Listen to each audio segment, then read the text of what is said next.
সাফল্য, সংগ্রাম, হতাশা এই তিনে নিয়েই আমাদের প্রবাস জীবন। এই প্রবাস জীবনে মানুষ একদিকে যেমন সাফল্যের সর্বশিখরে পৌঁছেছে, অনেকে আবার এই প্রবাসে এসেই সর্বশান্ত হয়েছে।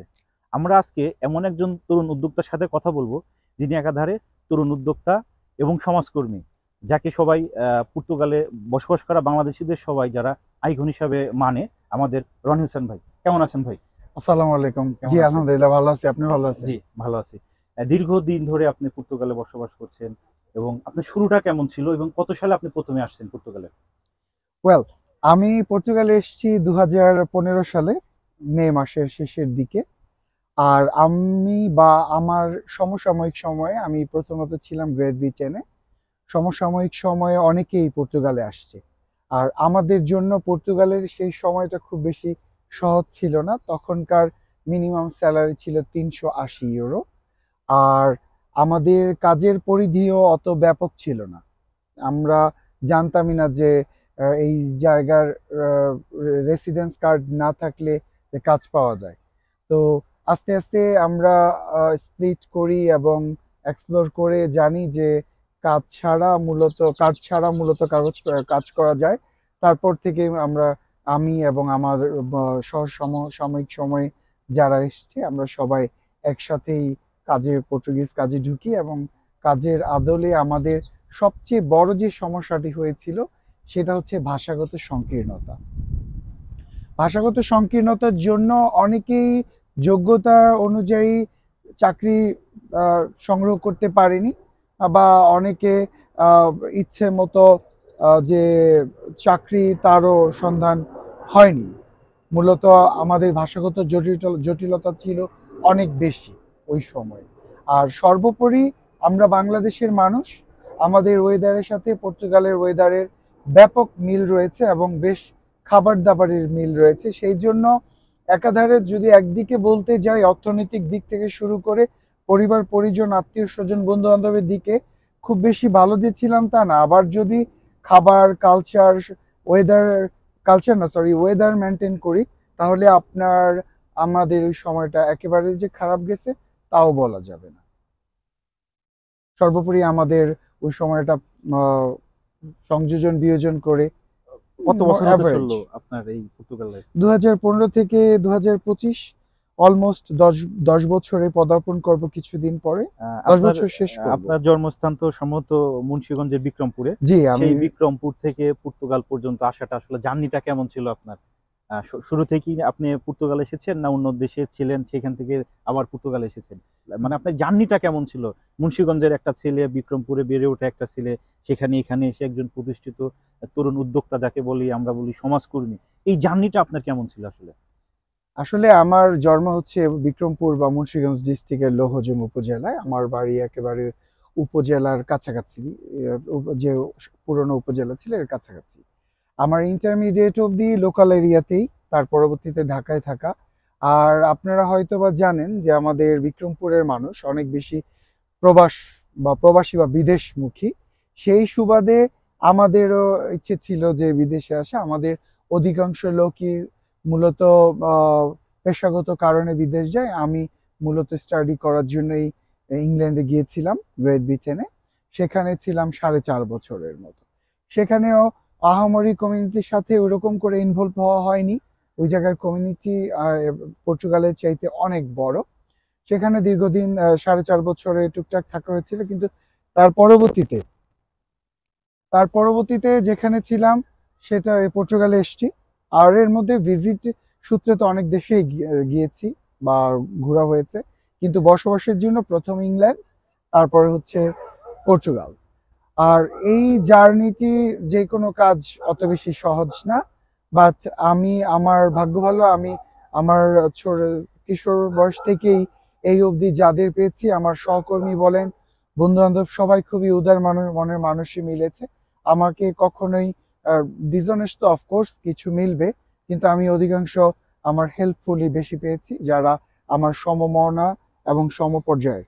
সুতরাং আমার সমাজের কন্ট্রিবিউশন রাখতে বা ব্যবসা বাণিজ্য করতে বা পর্তুগালের চাকরি ম্যানেজ করতেও অতটা ব্যাগ কখনোই পেতে হয়নি। আমি সর্বোপরি যদি বলেন যে ভালো, হ্যাঁ আলহামদুলিল্লাহ খুবই ভালো কেটেছে। এবং আমি আমার আশপাশে যারা রয়েছে তারা সবাই খুব ভালো মানুষ, এই জন্য আমি সর্বোপরি আমার খুবই ভালো কেটেছে। আপনি কি বিবাহ করেছেন কিনা, আপনি বিবাহিত কিনা? জি, বিবাহ করেছি হ্যাঁ। 2022 সালের আচ্ছা। 25শে ডিসেম্বর। আর এই বছরের 25শে ডিসেম্বর, লাস্ট ডিসেম্বর আমরা 2 ইয়ার্স কমপ্লিট করলাম। আমার ওয়াইফ এসছে আলহামদুলিল্লাহ অক্টোবরের 2 তারিখ। অক্টোবরের 2 তারিখ। এই মাসের 2 তারিখে 3 মাস পূর্তি হলো আমার ওয়াইফের।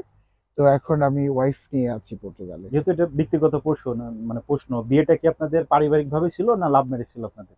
না, না, আমাদের পারিবারিক, আমাদের বিক্রমপুরের ছেলেরা অনেক বেশি ফ্যামিলিমুখী। আচ্ছা আচ্ছা আচ্ছা আর আচ্ছা। আমরা আমাদের মায়ের প্রতি আমাদের অন্যরকম একটা রেসপেক্ট।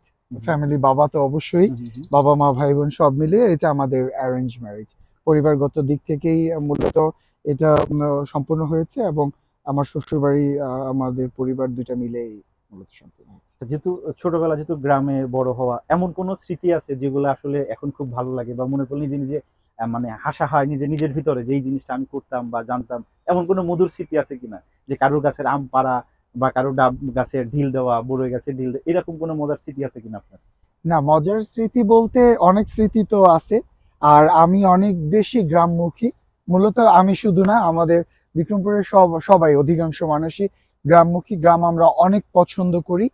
আর অনেক স্মৃতি আছে, দুইটা ছোট ছোট বলবো। একবার হুম, আমি সন্ধ্যাবেলা আসতেছিলাম, তখন রাস্তায় আমি 5 টাকা কুড়ায় পেয়েছিলাম। পাওয়ার পরে আমি এটা নিয়ে বাসায় আসছি। আসার পরে মা আমাকে বলছে যে কখনোই রাস্তায় কুড়ানোর টাকা বা যেই টাকাটা তোমার কষ্টে উপার্জিত না, এই টাকাটা তোমার না। তারপর থেকে আর কখনো ওরকম ভাবে কুড়ানো হয় নাই। ওই টাকাটা আরেক টাকা ভরে আমাকে মসজিদে দিতে হয়েছে। আর যেটা হচ্ছে মজার স্মৃতি, আমি যখন ক্লাস 7-এ পড়ি, তখন একবার আমি ক্লাসে পড়া পারি নাই, তো প্রিপেয়ার হয়ে যাই নাই, তখন আমি ক্লাস ক্যাপ্টেন ছিলাম। তো আমার যে শিক্ষক ছিল আবু তালেব স্যার, শামীম স্যার, আমি ব্রাহ্মণগাঁও স্কুলের ছাত্র, ব্রাহ্মণগাঁও বহুমুখী উচ্চ বিদ্যালয়ে। স্যার আমাকে সাজা না দিয়ে, তখন স্যার আমাকে বলছে যে আজকে তুমি একটা গান গেয়ে শোনাও। তো আমি ক্লাস 6 থেকেই টুকটাক গানের প্র্যাকটিস ছিল, কিন্তু ওই সময়ে আমি সাজা এড়ানোর জন্য আমার গান গাওয়াটা অনেক রোমাঞ্চকর স্মৃতি। এটা আমি মাঝে মাঝেই মনে করি। এরকম অনেক স্মৃতি আছে যেগুলো মাঝে মাঝে ছোটবেলায় আমাকে কখনো রোমাঞ্চিত করে। স্কুল পালিয়েছেন কিনা? অনেক, অনেক। আমি একেবারে ক্লাস 7 এর পর একদম ক্লাস 10 অব্দি একেবারেই খুব ক্লাস বিমুখ ছিলাম।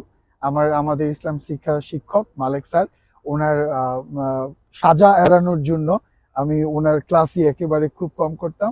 যখন আব্বা খুব প্রেসার করতো, তারপর থেকে যে ওনার ক্লাস করতে হতো। তো দেখা যায় স্কুল ফাঁকি দিয়ে একটা ছেলে আজকে এই পর্যন্ত আসছে, অবশ্যই তার চিন্তাধারাও আরো গভীর আছে।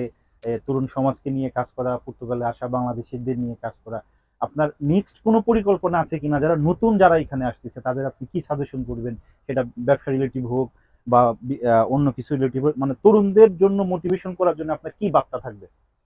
একটু বড় করেই বলি, আমার মা ছোটবেলাতে এইটা আমাকে বলছে, আমি জানি না এটা সহি হাদিস বা জাল হাদিস। এটা হচ্ছে বিদ্যার চাইতে বুদ্ধির দাম অনেক বেশি। তো আপনার সব ক্ষেত্রেই যে ক্লাসের ফার্স্ট বয় হতে হয় বা খুব ব্রিলিয়ান্ট স্টুডেন্ট হতে হয় এরকম না। যদি আপনার মনে কোনো ড্রিম থাকে যে আপনি আপনার জীবনের এই স্বপ্নকে অর্জন করবেন, অ্যাচিভ করার জন্য আপনি যদি আপনার স্বপ্নকে সেট করে আগায় যান, বা তরুণ প্রজন্ম যদি তাদের স্বপ্নকে সেট করে আগায় যায়, তাহলে আমি দৃঢ়ভাবে বিশ্বাস করি অনেকে সফলতার চরম শীর্ষে পৌঁছাবে বা অনেকে পৌঁছাতে পারবে না, কিন্তু সবাই বাঁচবে আত্মতৃপ্তি নিয়ে। তাদের জীবনে এই একটা সবসময় থাকবে যে না, আমি অন্তত ট্রাই করছি। এই জন্য ক্লাসের ছোটবেলাতে সবাই ভালো ছাত্র থাকলে বা মেধাবী থাকলেও যে খুব বেশি পড়ালেখামুখী থাকে এরকম না, আবার অনেক মেধাবীরা যে অনেক বেশি অ্যাক্টিভ হয় এরকম না। সুতরাং মনে গোল থাকতে হবে। আর বিদ্যা এবং বুদ্ধির সংযোজনে সংমিশ্রণে জীবন অনেক সুন্দর হয়। আর তরুণ প্রজন্ম বলেন বা যারা পর্তুগালে নতুন আসতে চায়, তাদের জন্য আমার মেসেজ হচ্ছে, এটাও আমার মায়ের কাছ থেকেই জানা: সততা, নিষ্ঠা, একাগ্রতা এবং কায়িক পরিশ্রম থাকলে কেউ কোনোদিন কোনো জায়গাতে আটকায় যাবে না। যদিও মানুষের জীবনে সময় সময় সাময়িক সমস্যার সৃষ্টি হয়, জটিলতার সৃষ্টি হয় জীবন এগিয়ে নিয়ে যাওয়ার জন্য, কিন্তু সর্বোপরি যদি সততা, নিষ্ঠা, একাগ্রতা এবং কায়িক পরিশ্রম থাকে এবং তা যদি সঠিক জায়গাতে হয়, তাহলে আমার মনে হয় সবাই এগিয়ে যেতে পারবে। আর পর্তুগালে যেহেতু আছি, পর্তুগাল নিয়ে বলি। পর্তুগালি মাঝে মাঝেই পর্তুগালের যে বৈধকরণের যে প্রক্রিয়া, এটা অলিখিতভাবে বিগত দিনেও বন্ধ ছিল, বন্ধ হয়ে যেত, কিন্তু এটা স্থায়ীভাবে কখনোই বন্ধ হয়নি। এবারও যেটা হয়েছে এটাও স্থায়ীভাবে বন্ধ হয়নি, এটা হয়েছে সাময়িকভাবে বন্ধ। এবং এটা এবার আসছে আইন করে। যাদের কেস পেন্ডিং আছে, আপনারা এর মধ্যে সকলেই জানেন যে তাদের কেস ইতিমধ্যে সুরাহা হয়ে যাচ্ছে। এবং আগামীতেও যারা আসবে, আমরা যে সময় আসছি এই সময় 3 বছর 3.5 বছর বন্ধ ছিল, 2015 থেকে 2018 অব্দি।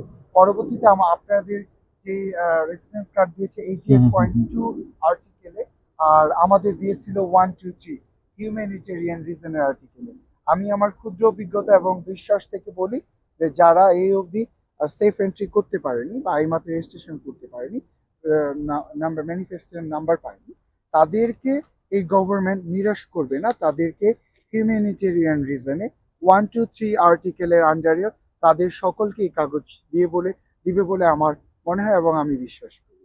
সুতরাং যারা নতুন আসবে তাদেরকে আমি অবশ্যই মোটিভেট করি যে আপনারা অবশ্যই আসেন এবং বৈধভাবে কাজ করেন এবং আপনারা আপনাদের ট্যাক্স দেন। আর যারা এন্টারপ্রেনার হতে চায় তাদের ওই একটাই তাদের জন্য একটাই কথা যে আপনাকে আগে মাইন্ড সেট করতে হবে যে আপনি এই দেশে ব্যবসা করবেন, অবশ্যই এই দেশের যে প্রচলিত আইন তা মেনে। যদি কেউ মনে করে যে কেউ অ্যালকোহল বা অন্য দ্রব্যাদি বিক্রি করলে তার ব্যবসা হারাম হয়ে যাবে, না আর বিক্রি না করলে হালাল হয়ে যাবে, এরকম না। আমাদের হাদিসে স্পষ্ট আছে যে যেই দেশে আপনি থাকবেন সেই দেশের সুনির্দিষ্ট আইন ফলো না করলেও আপনার যে উপার্জিত অর্থ তাও হালাল হবে না। সুতরাং সবাইকেই এই ব্যাপারে অবশ্যই আইন মেনে সঠিকভাবে মাইন্ড সেট আপ করে মূলত বিজনেস করতে হবে। ধন্যবাদ আপনাকে আজকে সময় দেওয়ার জন্য, আমাদেরকে আপনাকে থাকার অনেক জন্য। ধন্যবাদ। যারা আমাদের এই ভিডিওটি দেখবে তাদেরকে অনেক ধন্যবাদ, এবং যারা এখন দেখবে তাদেরকে অনেক ধন্যবাদ। আপনি ভালো থাকবেন, আপনার উত্তরতে সাফল্য আপনারা কামনা ভালো থাকবে। থাকবেন। জি। আসসালামু আলাইকুম। তো আগামী পর্বে আমরা আবার নতুন কাউকে নিয়ে হাজির হব আপনাদের সামনে, বাংলা ফেয়ার্স এর প্রবাস আড্ডা নিয়ে। সবাই ভালো থাকবেন। আল্লাহ হাফেজ।